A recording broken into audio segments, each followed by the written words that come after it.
So it turns out that, well, let's go back a little bit. So what I did was we put it up on Transbrake. I showed you all that stuff. Things coming up sweet. It's coming up really fast. Coming up about a second faster than it did before. So interesting to note. Those turbos are spooling about a second faster than what the 98s were. So anyways, I thought, well, heck with it, you know. I missed all the testing because I'm trying to get this thing all running. So we got the car up in the air, and I told Kyle, I said, hey, I'm gonna work on the creep, because when I changed transmissions, it didn't creep any longer, it bumped. And I said, I want to work on those settings and try to get that figured out so we can just creep. I said, I'm not going to set it on the ground. We're just going to do it so you can watch the tire. And I'll just put it up on two-step, and I'll hit the bump button, and it'll creep.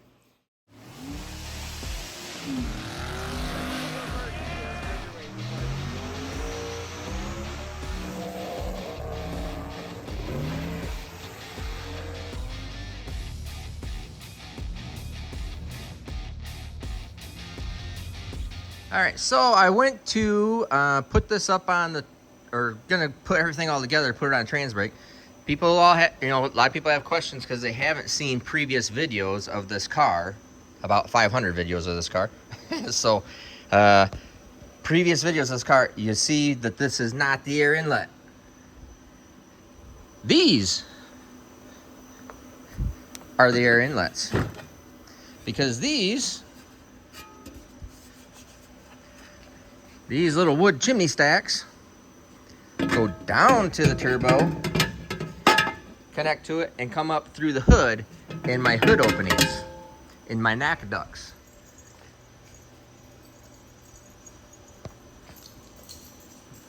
That is the turbo inlet. Turbo inlet. Turbo inlet. It does not suck rocks. It does not do anything from down below. But, as with everything in the world, these bigger turbos have a bigger ring down there, and my handy dandy inlet tube does not fit, and there's no way I'm going to suck rocks and break these turbos because of a little miscellaneous bull crap on the track or something, or in the pits. More likely it's nothing on track. So I got to take those covers off, throw them up in the CNC machine over there, and I need to machine them down, because they appear, I'll measure them up as soon as I get them off, but they appear to be about 125 thousandths off from going on. So I'm going to put those on, because then I will, I haven't even started it up because I've been working on getting the gates on. I've been working on getting everything connected, plumbed up, everything all done. And so I'm a little behind, obviously. And so we're still trying to go testing today, but I need to get this stuff all fitted and working. And there you have it. Compressor cover in hand. This here is a speed sensor. So speed sensor for the turbo wheel itself. And there it is in all its 110 millimeters of glory. All my tools underneath.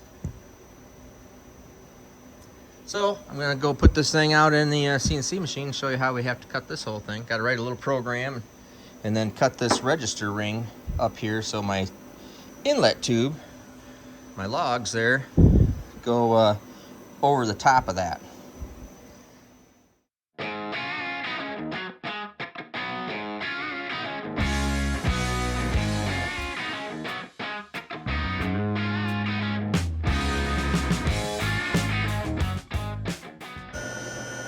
Now this right here, this is my fixture plate for doing motor plates and some other stuff, so I don't bother even taking it out, because what we're doing here is pretty inconsequential. I mean, if I'm off a couple thousandths, could care less, because all I'm doing is just machining this so it just fits my fabricated tube.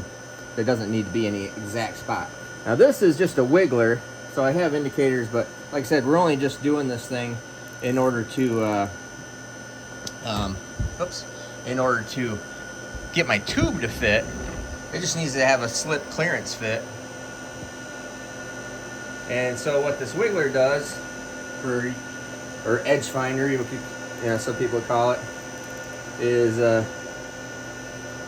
you see there, it's all wiggling and wobbly.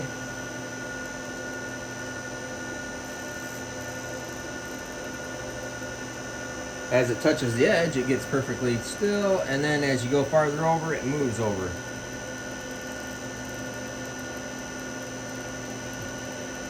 So it's a little bit of a feel thing, just understanding exactly how it works.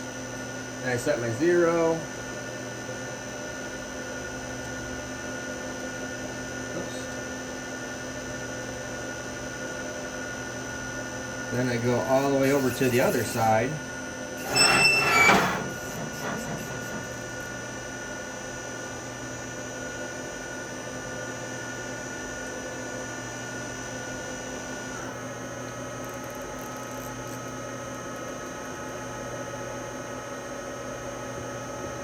Get that even closer for you so you can, oops, so you can see that. Sorry about that.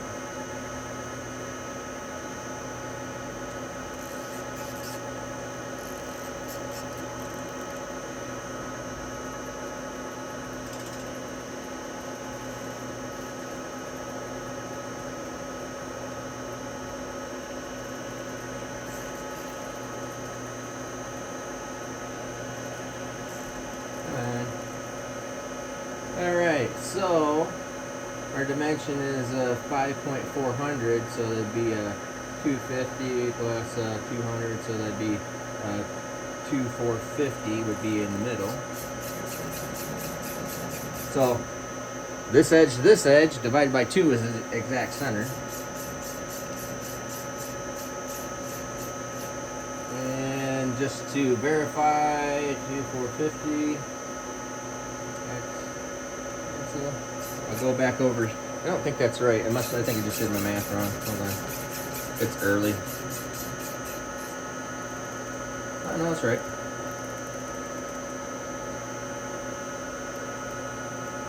All right, yeah, there's 250. Okay, so now you got your X centered up right there. That is not right.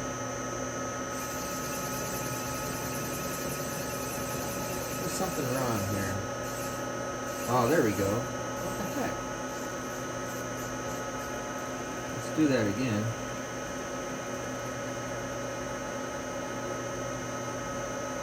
Alright, X0. It's got to be somewhere right about there. 2700. Like I said, I think I just added my math wrong here.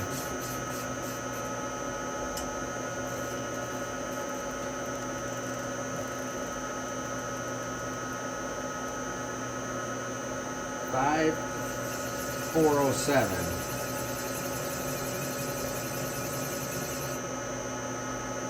Let's see. That calculator.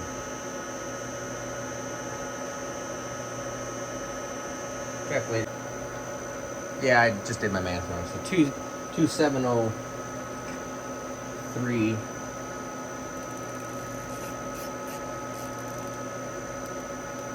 There we go.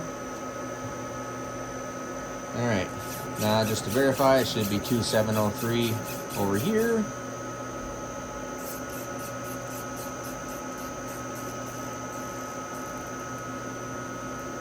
Yep. Then we'll go over here. The other side, it should be the same. 2703 in the other direction in X. And then we have to do this same thing in Y.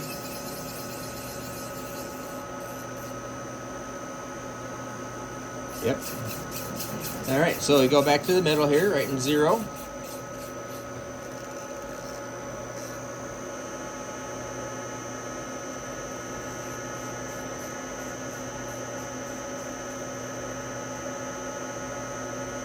All right, now we go in Y. We'll go up here and touch the edge.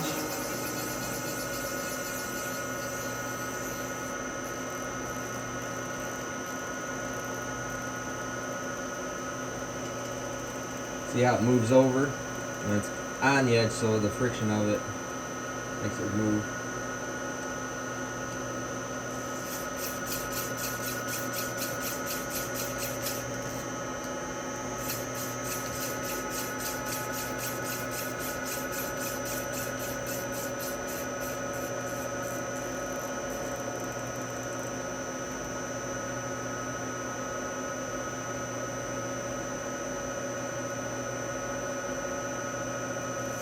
So same dimension.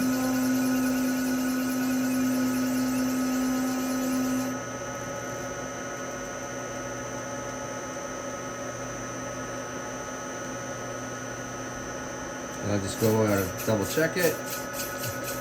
Make sure my numbers are the same edge to edge, which they should be.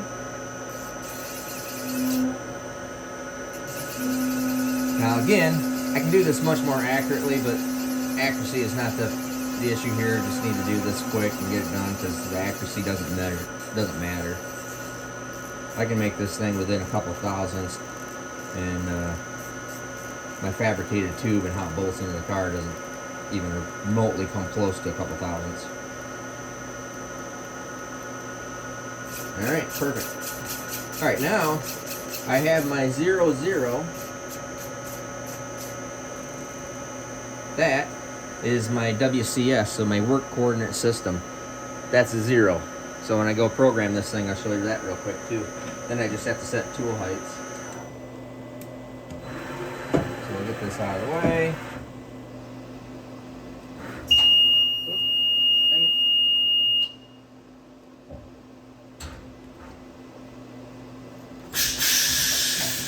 You can't run the machine out of travel, otherwise it alarms out. Oh, so now I have my WCS set, and I have to set that in the machine.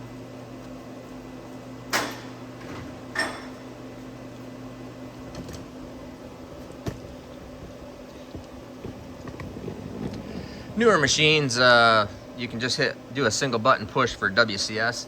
Here, because I have old paid-for machines, I have to do the old, there we go, work coordinate. So, bing, bing, bing.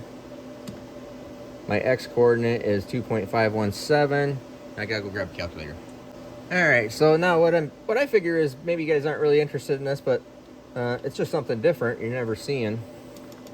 So my the position the machine is in right now is 1.5.559. Oops, dang it. 1.5.559. There we go. Plus 2.5174 equals 15.55. Dang it! Oh, what the stupid effing calculator here. It sucks. 2.517 plus 15.559 equals, there we go, 18.076.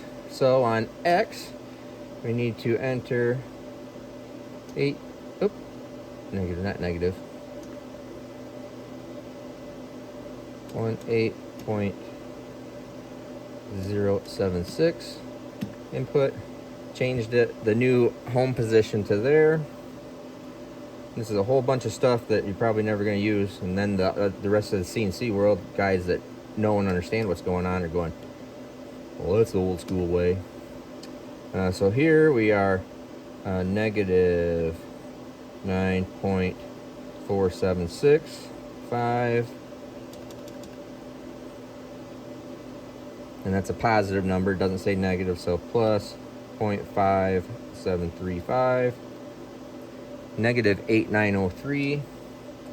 Y is negative 8.903. 8903. Okay. So then you come back up here. My relative position is 000. And what we'll do is G00 insert X0 Y0. Oops. Dang, you can tell I haven't done this for just a little bit. X0 insert X0 insert Y0 and the block. Now this little program that I just wrote right there makes the machine, if the machine moves, that means I did my math wrong. I'll run this down so dang it. If you see the machine move, the table move, that means that I did it wrong. And it did not. So there you go. Now, you'll be able to see that in my position, My absolute position is 0, 0, 0. My relative position is like a couple tenths off, don't care.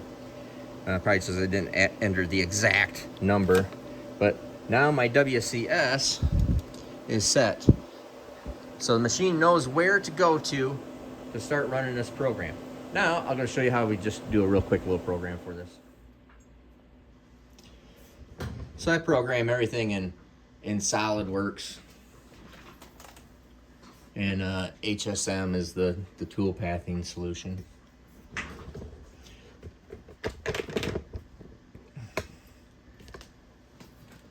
So file, new, part, OT, and then I need to, man, like I said, it has been just a little bit since I've been drawing or doing anything. Sketch, 0, top plane.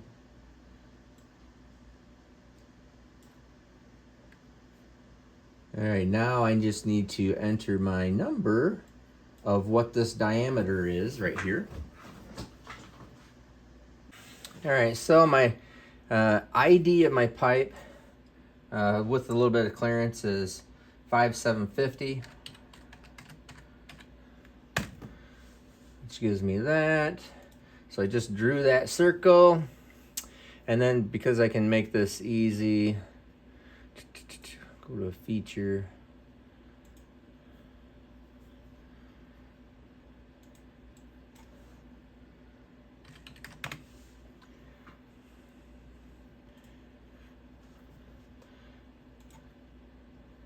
Now I just made that a solid part, and all I'm doing is, because I don't care, I just need this diameter. So there's probably better ways of doing this, but honestly, I do it how I just self-taught. I've self-taught myself everything on here, so so we create the job. There's our WCS. So that's the center of the starting point. That is the center of part, or my WCS, work coordinate system. So we know that's right. It's on top of the part. So all I gotta do is touch my tool off up there. And so that is correct. Now I go in and make a job. Just 2D milling, gonna contour. Going to select my tool. Whoops.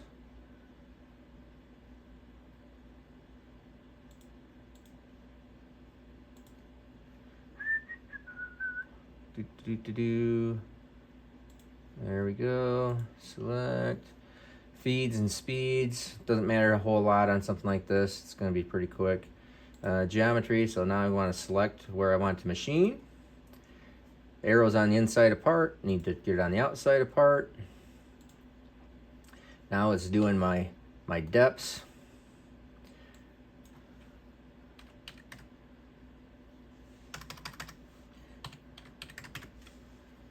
All right. Actually, let's see here. I think I gotta make that 0 still. Or no, I don't. Nope. Gotta go with negative 1.0. Like I said, I have Brock do all this now, and then so this is the little simple 3-axis stuff that I know how to do. This is the computer that Brock uses for complex 5-axis stuff like porting cylinder heads, making cylinder heads, blocks, anything. Which is over my pay grade. All right, got that there. Now here we're going to do multiple depths. Don't need to order by island. 0.1. All right, now let's just run see if it makes a program. So now you can see that it's just made these little circly lines there. That is the tool path. My tool path looks correct. My XYZ coordinate is correct. I can also run a simulation on it.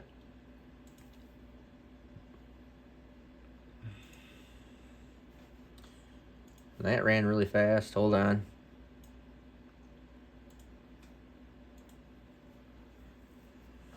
So you can always simulate it and see what it actually is going to do.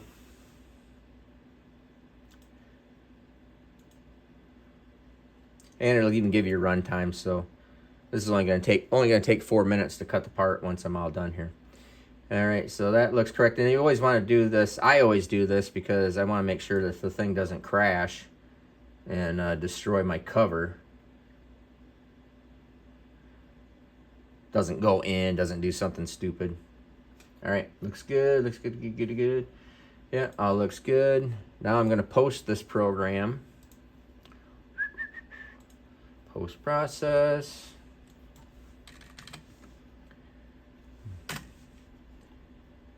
And I need to grab me a thumb drive. See if Brock's got a thumb drive here.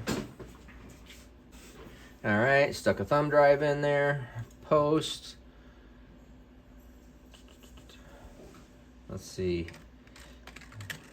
Cover mod. It's in the USB-E. Save. Now it'll come up and it'll post the entire code line of everything that it needs to do. Except it is not. Where is my code? That's different.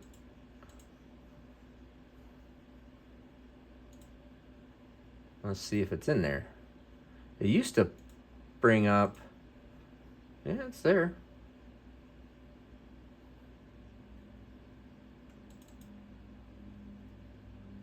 Huh, okay. It used to pop this all up, so Brock's probably changed something. This is just a line code lines of movements of the machine. So everything looks good there. Yeah, there we go. And ding. All right. So I programmed it to be able to machine this. Let's take it back out. Now the computer's actually up on top here.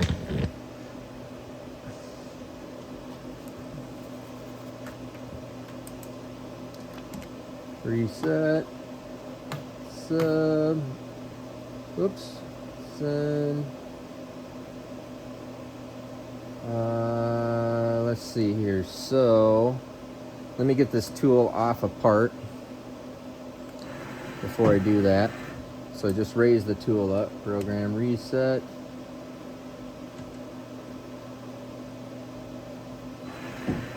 All right, so that is it. Whoop. Didn't want to cool it.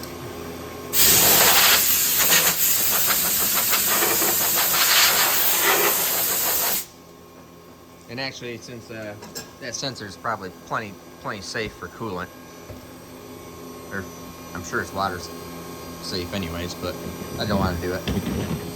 Now here's the magic deal. The reason why I keep on checking, and you always have your finger on the magic oh crap button, which is that red one right there, which is I just stopped it. This machine does exactly what you tell it to do. If you tell it to do something wrong, it does not freaking care.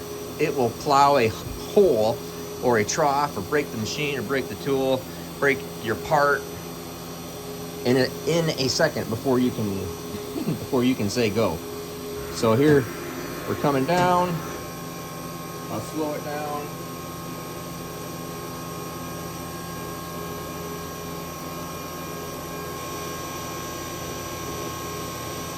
Making sure that it's starting on the outside apart, making sure everything looks right. It should come down.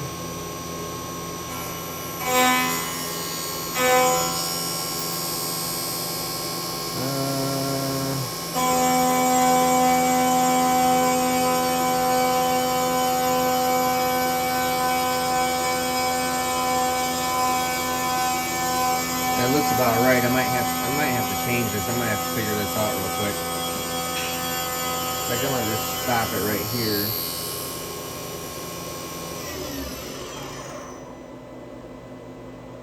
Because that's not gonna leave me much of any material. Really minimal material to clamp onto. Let me grab my caliper and make sure I'm correct here and got enough material to go.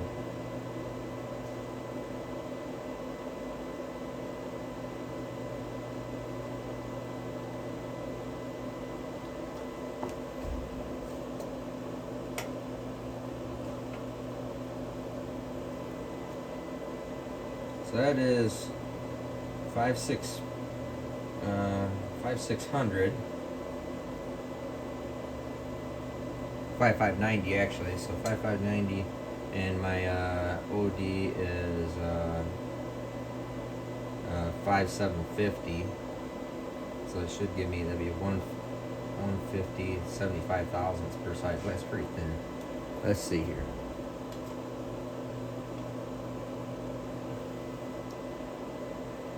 Yeah, about 75. I think I'll finish this first cut and then just kind of move it out of the way.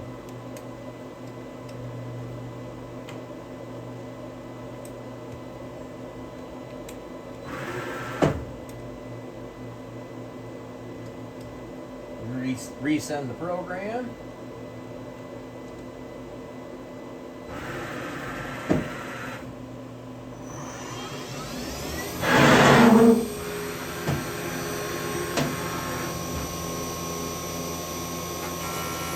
I'll let this cut one time around and then grab my pipe and make sure that I'm not way out the limits.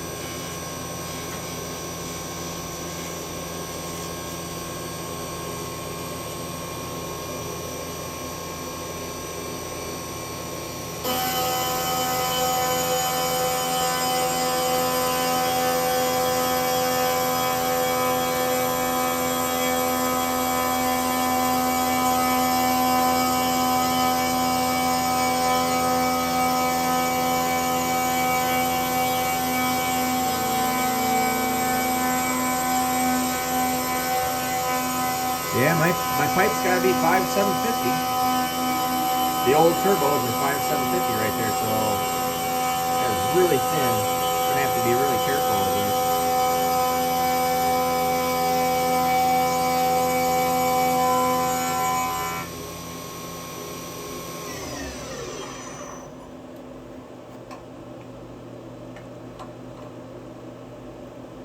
Make sure I got all my math and measurements ready.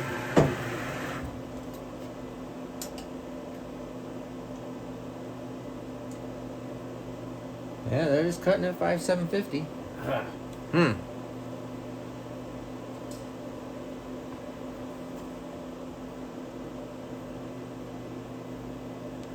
It is gonna be thin. Let me look at the other covers here real quick. But I think I'm gonna raise my program up.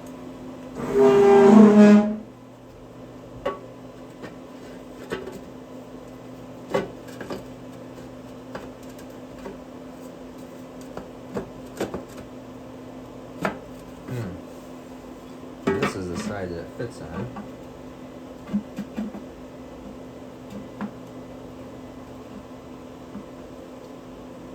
Okay.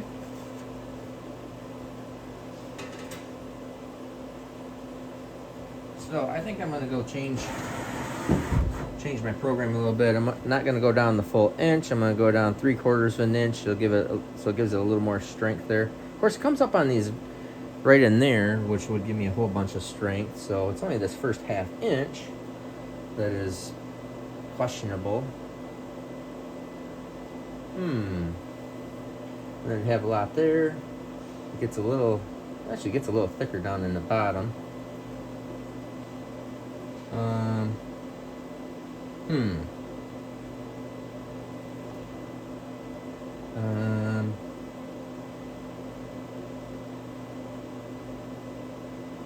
Yeah, I'm gonna go change program real quick. Alright, so I've just changed the depth of the program. And we'll reset and send the program to the machine. Dang it. Didn't take it right. Alright, there we go. I'm just gonna start it up higher. It screwed up and didn't save the program right, and then shut the program off, so I don't feel like waiting for it. So I'll just offset my tool. So I'll start it up higher so it doesn't run down all the way. So I set it up 250. So that'll take a second here to cut.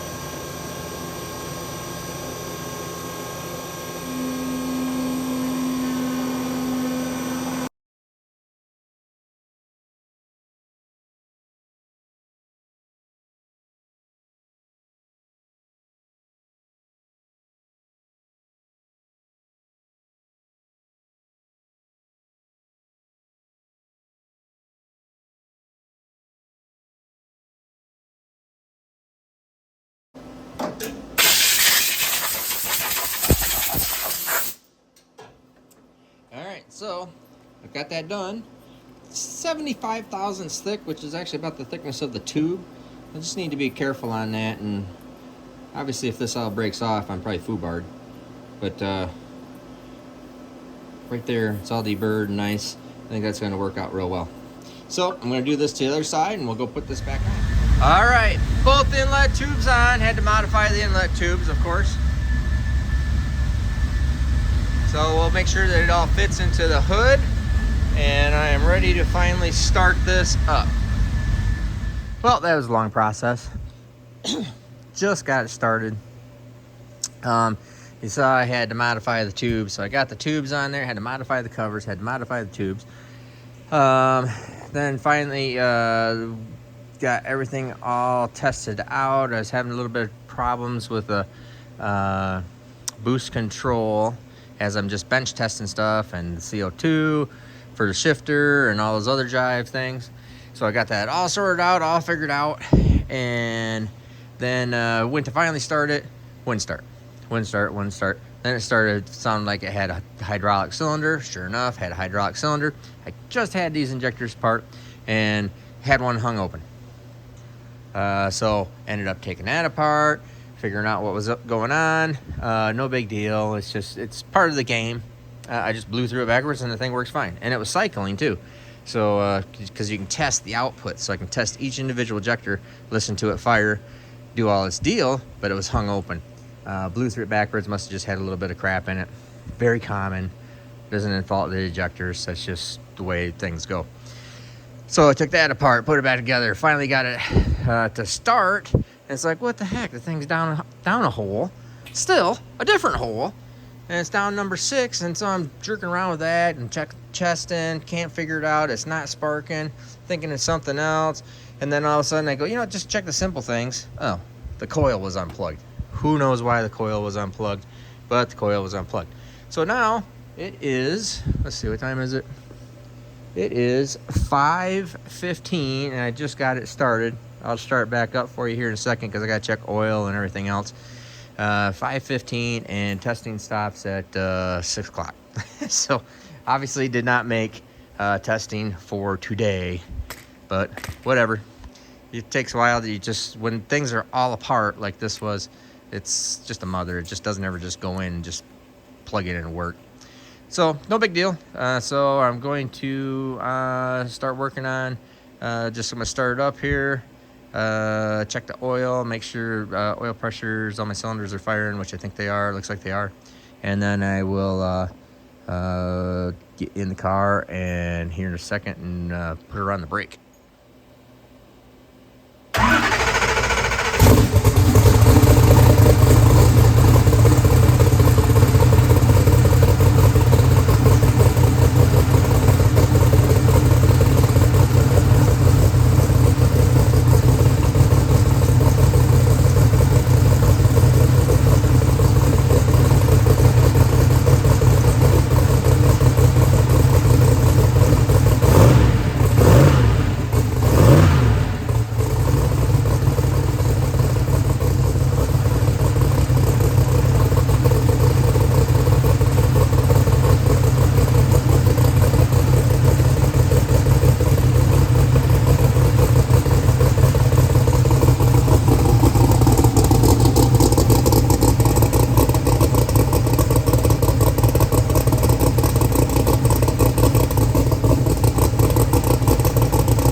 Sounds good.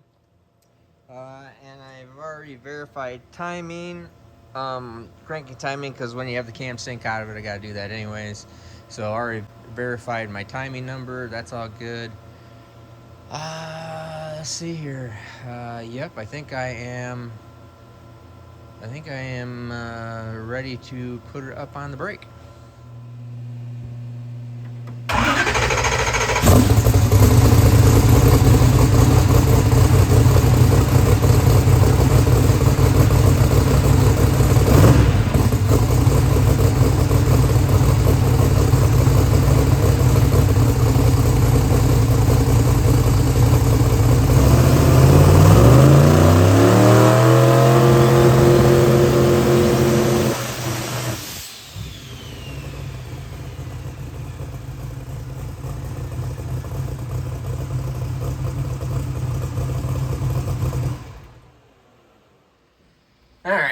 are. Let's see. So I got it sitting in here with me. Let's look here. Hello. Oops. Let's get rid of that. Cancel. Nope. There we go. Download that dialogue real quick here. And I can see in here, if you haven't seen very often, while that dialogue is stock door panels, glass, power windows, mirrors. That is my camera. It's not, I leave it on all the time because it's very handy. It's very handy at the track and really handy driving because I drive this car. In fact, you can see up here we got, let's see, we got the high beams, we got the low beams, we got parking lights, left turn, right turn, window up, window down, dome light. There you go. Forgot, you didn't have the dome light this whole time. It's much easier to see in here. Anyways, got my cup holders, blah, blah, blah. Shifter. Oh, I got my radio headset too. That is like the super cool, just have radio headsets. It just makes things so much nicer. Anyways, all right, let's go over here, look at this thing again. All right, so right here we go. Let's bring my TPS up here. Oh, why is it not? There we go.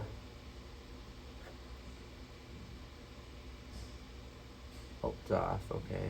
Oh, I wonder why I did that right there. So I think it's running. I'm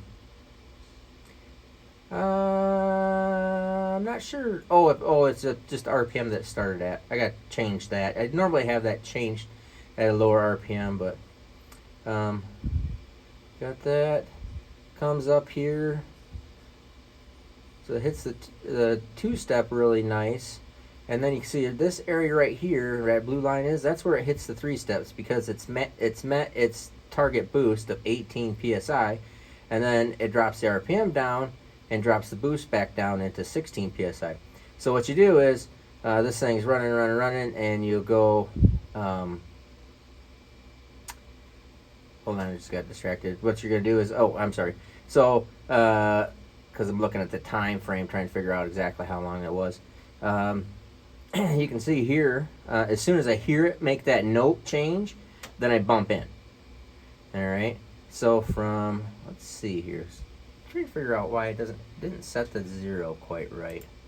Normally it does that exactly right. Let's see. 3067. So I know it's already at wide open throttle there. It's because I didn't start the data log soon enough. But from right there, 8.5 to 4.5. So that's 4 seconds. And actually, I thought it was quicker than that, but it comes up on the brake really quick right here. So it comes up on two-step. So it hit the two-step in 2 seconds, which is nice. And then I think I probably just don't have enough timing out of it to get it to cycle up with these turbos. And it's still pretty quick for a very first time on the brake like that. Pretty happy with that.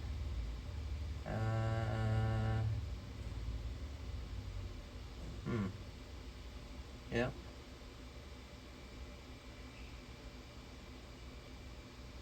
I think it's still picking up. I put the new EGTs in it and wired them differently so they're not looped around.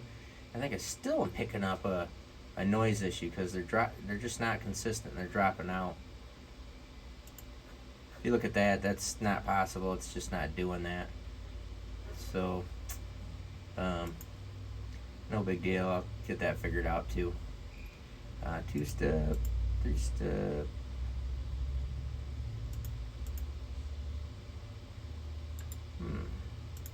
Let me edit that channel. Oh, that's why. For some reason, there's a maximum of 100. There we go. There. So there's wide open throttle right there. And let's see, we'll set my 0 time right there. So that's 0. So it was on the 2-step in less than 2 seconds. And then at full boost at 3.5, 3.8 seconds. So plenty happy with that. That's pretty good. I thought it sounded pretty quick. And so that looks good. Now let's see what our timing was.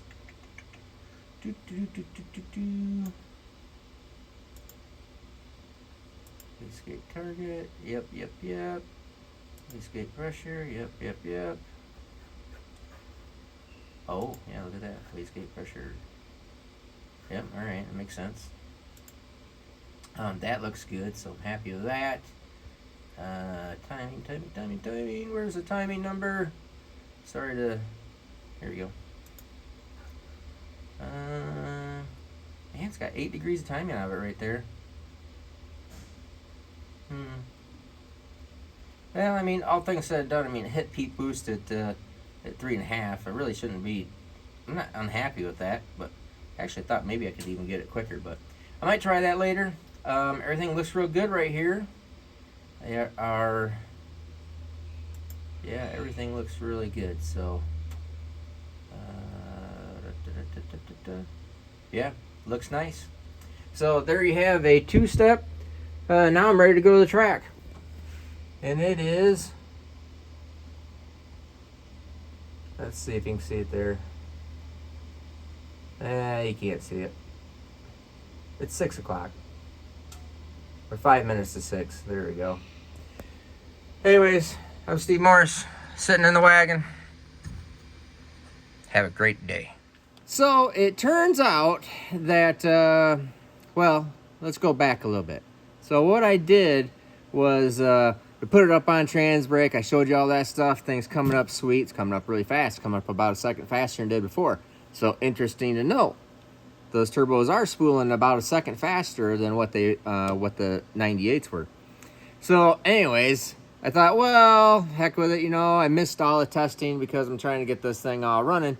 So we got the car up in the air, and I told Kyle, I said, hey, I'm gonna work on the creep, because when I changed transmissions, it didn't creep any longer, it bumped. And I said, I want to work on those settings and try to get that figured out so we can just creep. I said, I'm not going to set it on the ground. We're just going to do it so you can watch the tire. And I'll just put it up on 2-step, and I'll hit the bump button, and it'll creep. And so the first time we did it, it spun the tire right up. Kyle goes, boy, that thing's like crazy fast. And I thought, well, that's really weird. Looked at the data log and said, okay, well, maybe I'll come in and I'll change some parameters and see if we can get it to slow down. So I come in, change some parameters, and I shut the car off, and the transmission starts smoking from my vent right there. And Kyle goes, I don't think it's supposed to do that. And I said, no, that probably isn't all that good. So I started it back up, ran it through the gears, it stopped smoking. I thought, well, you know, maybe it's okay.